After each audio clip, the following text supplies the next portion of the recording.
এটা হজ্জ আছে না, নাও খাও। আমারে বিয়ার তুমি না দুটো ভাত খাতি পাইলে, নাইলে কাদা খাতি হইতো তোমার। বউ যে ভালো কথা কয়েছে, কাদা খাতি পারতাম, তাহলে আজকে আমি কাদা খাবো।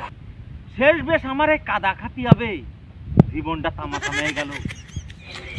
কি রে আমার বন্ধু কি খাচ্ছে? বন্ধু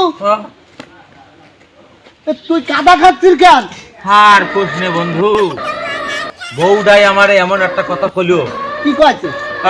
বিয়েরে আমি তো বড় ভুল করেছি, এই জন্যই সেই সংশোধন করার জন্য আমি কাদা খাচ্ছি বন্ধু। তার মানে তোমার বউ কইছে যে তোমার বউর বিয়ার সময় দুটো ভাত খাচ্ছ, হ্যাঁ, আর সেই জীবনে ভুল করছো, তখন তুমি কাদা খাচ্ছ।